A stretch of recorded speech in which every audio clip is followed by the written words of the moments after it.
Lorsque le président russe Vladimir Poutine a lancé sa soi-disant opération militaire spéciale en Ukraine, il pensait avoir le contrôle du ciel.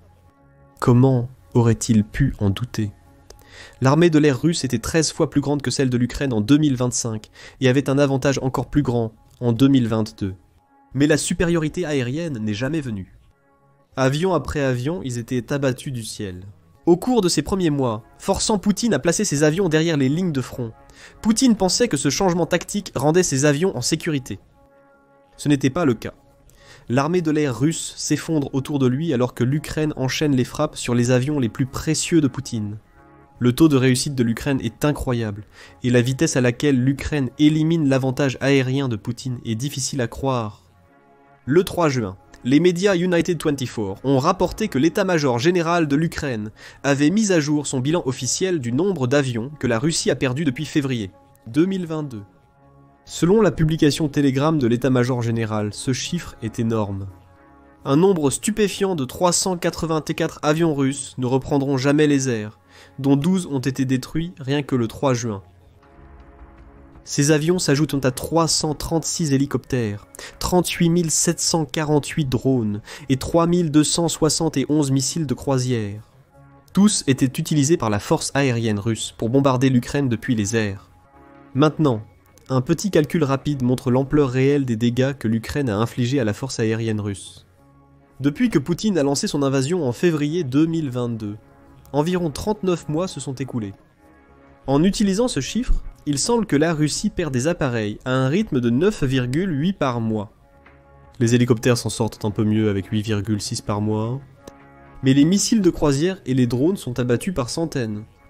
L'Ukraine abat en moyenne 993 drones par mois, ainsi que 83,8 missiles de croisière.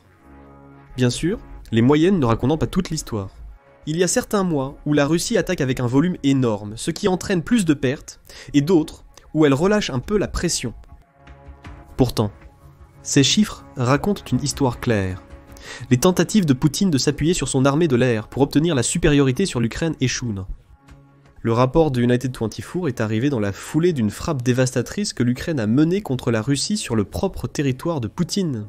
Surnommée Opération Toile d'Araignée, cette frappe du 1er juin a vu l'Ukraine infiltrer des dizaines de drones quadricoptères en Russie. Dans des caisses de stockage spécialement conçues à l'arrière de camions, ces caisses contenaient des compartiments secrets, scellés pour garder les drones hors de vue. Lorsque l'Ukraine était prête, elle a utilisé des chauffeurs russes involontaires pour transporter ces camions à proximité de plusieurs bases aériennes russes clés. Puis les drones ont été déployés.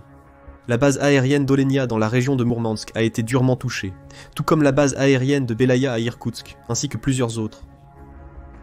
À la fin de l'attaque, la Russie avait perdu 34% de ses porteurs stratégiques de missiles de croisière, y compris plusieurs dizaines de ses Tupolev, 95 Mess et Tupolev 22, des bombardiers M3, ainsi qu'une paire d'avions A-50 équipés de radars, fournissant des données vitales aux pilotes de chasse russes.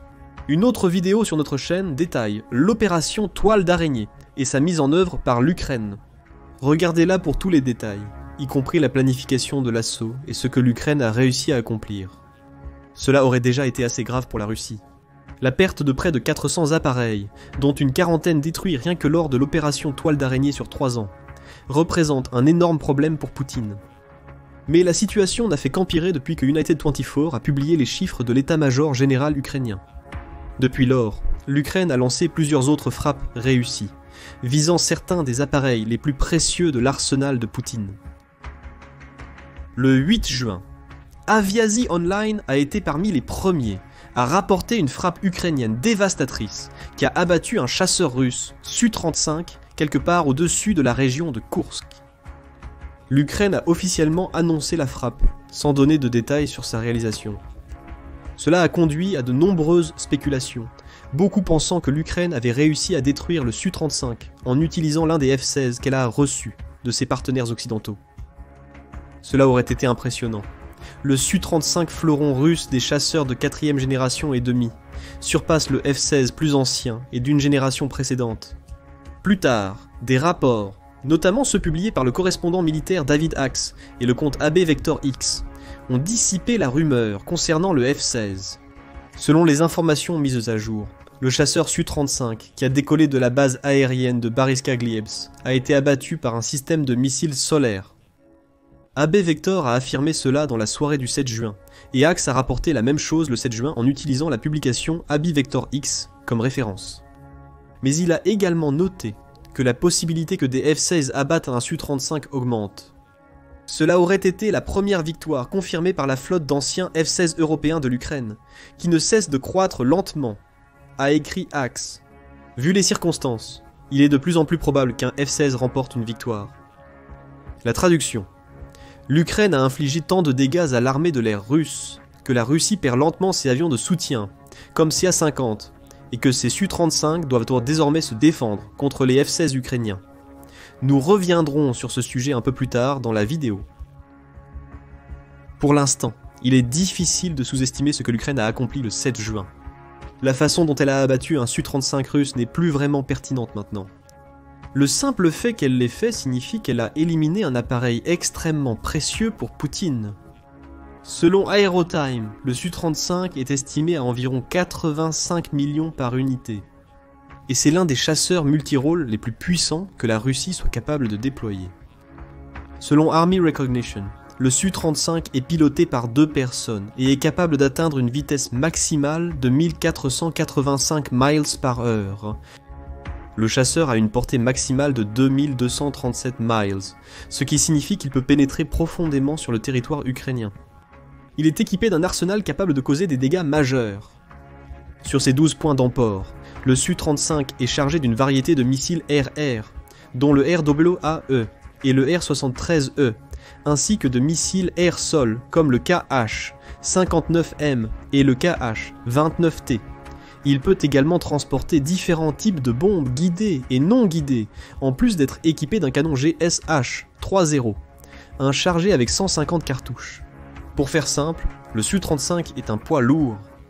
Grâce à l'Ukraine, la Russie a perdu un autre de ses appareils, dont le Kiev indépendant affirme qu'elle en possède environ 100. Et ce n'est pas tout. Selon Euromaidan Press, dans la nuit du 9 juin, l'Ukraine a lancé une nouvelle attaque qui a détruit un précieux atout aérien russe. Cette fois, la cible était la base aérienne de Savoslaka, située au cœur de l'oblast de Nizhny Novgorod, à environ 700 miles de l'Ukraine. Selon Euromaidan, la Russie a utilisé cet aérodrome à maintes reprises pour lancer des frappes en Ukraine. Il se peut qu'elle puisse encore le faire à l'avenir, mais elle devra le faire sans ce que l'Ukraine a réussi à détruire le 9 juin, un porteur, Mikoyan Gourevitch, 31. Ce porteur, selon Euromaidan, est capable de transporter le missile hypersonique Kinzhal de la Russie, qui serait capable d'atteindre des vitesses allant jusqu'à Mach 12. Capable de transporter à la fois des ogives conventionnelles et nucléaires, le missile est dévastateur grâce à une charge utile pouvant atteindre 1102 livres. Euromaidan le considère comme l'une des armes les plus redoutées de l'arsenal russe pour ces raisons. Désormais, l'armée de l'air de Poutine a perdu l'un des rares avions qu'elle possédait capables de tirer le Kinzhal. Tout aussi important, elle a perdu l'un des appareils qui se trouvait à portée de l'Ukraine. Selon le Kyiv Independent, la situation empire pour Poutine car l'Ukraine a détruit plusieurs appareils russes, dont un Mikoyan Gourevitch, 31, avec son Savoslaker.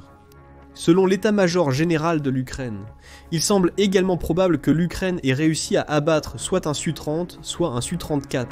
Les dégâts à la base aérienne russe sont encore en cours d'évaluation, donc cela reste à confirmer. Dans tous les cas, c'est une autre perte énorme pour la Russie. Après tout comme le Su-35 que l'Ukraine a détruit la veille. Le Mikoyan Gourevitch, 31, est l'un des avions les plus importants de Poutine, selon Army Recognition. L'avion porte le nom de code OTAN Foxhound et a été développé pour remplacer les anciens Mikoyan Gourevitch, 25 de la Russie. Bien que le Mikoyan Gourevitch 31 soit entré en production à l'époque soviétique, il n'a été officiellement dévoilé qu'au Salon aéronautique de Paris, en 1991. C'est aussi l'avion de série le plus rapide au monde, capable d'atteindre des vitesses allant jusqu'à Mach 2,35 sur une portée maximale de 1864 miles. Piloté par 2 personnes, le Mikoyan Gourevitch, 31, est un avion de chasse équipé d'un canon interne GSH 623 de 23 mm, que la Russie affirme pouvoir tirer environ 10 000 coups par minute. Quant au missile, son armement principal est le missile RR-R33, bien qu'il soit également en cours de rééquipement pour pouvoir transporter le plus moderne Vympel R-77S de la Russie. C'est un avion terrifiant. Cela, selon Military Machine, fait partie des 25 avions de chasse les plus chers au monde grâce à son coût unitaire de 33,2 millions. Et maintenant, tout comme le Su-35 d'il y a un jour, et les dizaines de bombardiers russes, et les 2 A-50 que l'Ukraine a détruits lors de l'opération Toile d'araignée, il gît en lambeaux. Encore une autre victime de la campagne de l'Ukraine visant à décimer la force aérienne russe. Et il y a encore de mauvaises nouvelles pour Poutine. Vous vous rappelez les chiffres communiqués par l'état-major ukrainien précédemment dans la vidéo. Ces chiffres datent d'il y a une semaine, et ils semblent déjà dépassés. Selon le ministère des Finances ukrainien, c'est le minimum. Le nombre de pertes d'aéronefs russes a maintenant atteint 416 au 10 juin. En supposant que ces chiffres soient exacts, les pertes mensuelles d'aéronefs de la Russie ont dépassé 10 pour la première fois depuis les premiers mois de l'invasion de Poutine. Tout cela mène à une question évidente. Qu'est-ce que le taux de frappe incroyable de l'Ukraine signifie pour la Russie et l'avenir de la guerre en Ukraine? Dans l'immédiat, il ne semble pas que la Russie va manquer d'aéronefs de sitôt, du moins pour l'instant. C'est selon Global Firepower, ou Global Firepower qui classe chaque année 145 nations en fonction de leur puissance militaire. Selon le Global Firepower, la Russie possède encore 4292 aéronefs dans ses stocks, dont 2790 sont prêts au combat. Parmi ces aéronefs opérationnels, 541 sont des avions de chasse et 448 sont des appareils d'attaque, comme des bombardiers, que la Russie pourrait utiliser pour frapper l'Ukraine. La Russie dispose aussi de 296 avions de transport à voilure fixe prêts au combat, 92 avions de mission spéciale et une flotte de 12 ravitailleurs. Il convient également de rappeler que, selon Statista, la force aérienne russe, du moins en ce qui concerne le nombre d'appareils, surpasse encore celle de l'Ukraine, dans un rapport de 13 contre 1 en 2025. En entendant ces statistiques, on peut se demander si l'Ukraine a réellement réussi quoi que ce soit, en détruisant environ 400 appareils de la force aérienne russe. Elle l'a fait, et c'est évident, car les chiffres bruts, comme cela a souvent été le cas lors de l'invasion de l'Ukraine par Poutine, ne racontent pas toute l'histoire. En vérité, la Russie éprouve des problèmes avec ses avions depuis assez longtemps. Avec l'accélération du rythme des frappes de l'Ukraine ces dernières semaines, cela ne fait qu'aggraver un problème qui couvait sous la surface depuis longtemps. Pour commencer, des avions prêts au combat ne signifient pas forcément des avions déployables en Ukraine. Une grande partie de la force aérienne russe est tellement en retrait derrière les lignes de front qu'elle n'est pas en mesure de contribuer à l'invasion de Poutine. D'autres avions qui seraient normalement prêts au combat sont également utilisés comme avions d'entraînement ou pour l'entretien de ceux que Poutine déploie. Mais le problème de la force aérienne russe va encore plus loin que cela. En mars 2024, RAND a publié un article affirmant que la force aérienne russe était sur le point de se vider de sa substance. Il y a plus d'un an, RAND avait déclaré à l'époque, celle-là, sur l'Ukraine détruisant directement des avions russes, c'est que ceux que la Russie déploie épuisent rapidement leur durée de vie déjà limitée. Il suffit d'observer les nombreux avions détruits par l'Ukraine ces derniers mois pour en saisir la signification. Beaucoup, y compris les bombardiers détruits lors de l'opération Toile d'araignée et le Mikoyan Gourevitch 31, sont soit des avions de l'époque soviétique, soit ont été dévoilés peu de temps après l'effondrement de l'Union soviétique. Cela signifie qu'ils ont 30 ans ou plus au compteur. Beaucoup auront été modernisés pour prolonger leur durée de vie. Mais cela ne veut pas dire grand-chose quand ils sont constamment utilisés pour lancer des missiles et des bombes planantes. En Ukraine, le point de vue de Rand est que la majeure partie du stock russe, même en mars 2024, était déjà en train de craquer de partout. Il affirme qu'à ce moment-là, il y a plus d'un an, la force aérienne russe était déjà réduite à seulement 75% de la puissance qu'elle avait au début de l'invasion de Poutine. Les pertes imputées, c'est-à-dire les pertes d'appareils dues à une surexploitation, font des ravages dans la force aérienne russe entre janvier et mars. Rien qu'en 2024, Rand affirme que la Russie a perdu environ 60 appareils à cause de ce problème. C'est l'équivalent de la perte de 26 nouveaux appareils par an, à un moment où la Russie ne construit qu'environ 20 nouveaux, Su-30, Su-34 et Su-35 chaque année. Rand explique également que ce problème de surutilisation est aussi l'une des raisons pour lesquelles la Russie recommence à compter sur ses appareils plus récents pour mener des attaques contre l'Ukraine. Ces Su-27S et MiG-31 sont déjà relégués au tir de missiles hypersoniques depuis l'arrière des lignes de front. Vous vous souvenez que l'Ukraine en a détruit un de ces derniers le 9 juin? En mars 2024, le Su-27 moyen n'avait plus qu'environ 20% de sa durée de vie restante, et le MiG-31 ne faisait guère mieux, avec une moyenne de 35% restant. C'était il y a plus d'un an.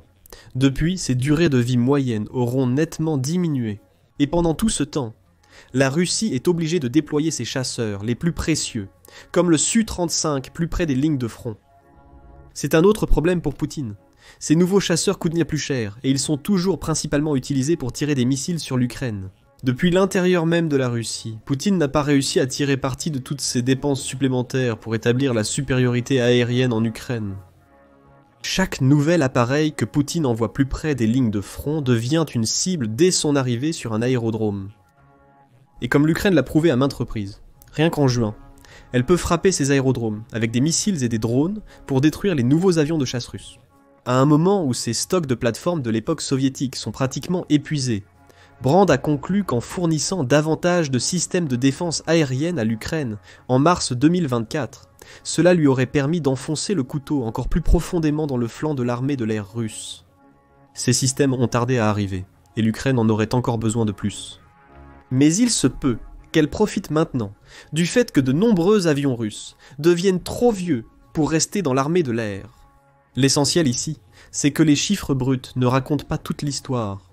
Oui, la Russie possède des milliers d'avions dans son arsenal, comme l'affirme Global Firepower, mais combien de centaines, voire de milliers de ces avions?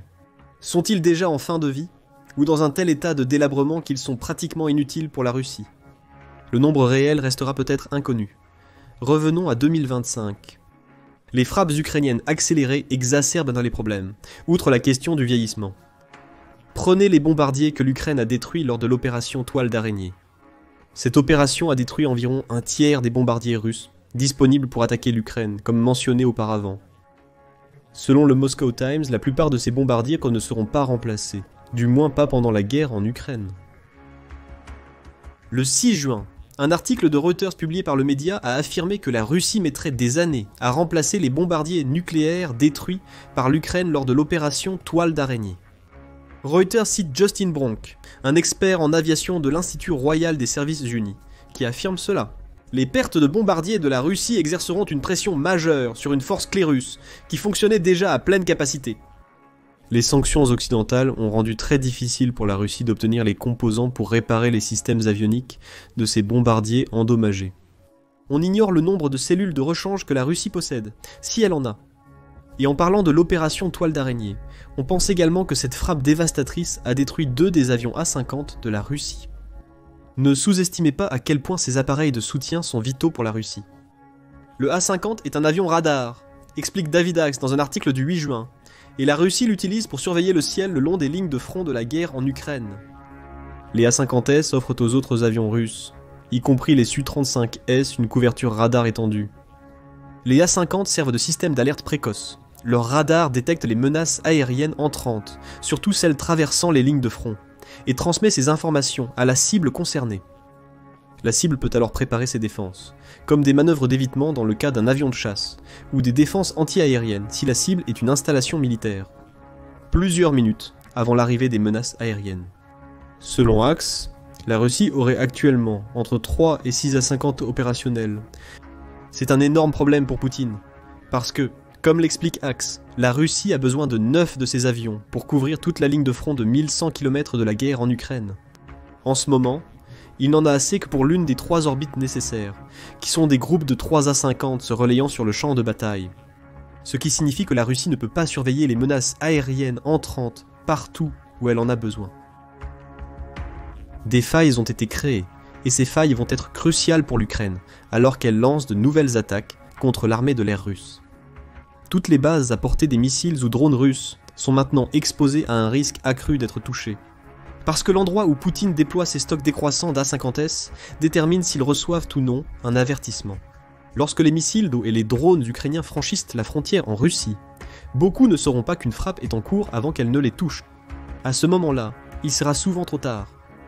Et le résultat ? Encore plus d'appareils russes vont être détruits parce que la Russie n'a pas assez d'A-50 dans le ciel.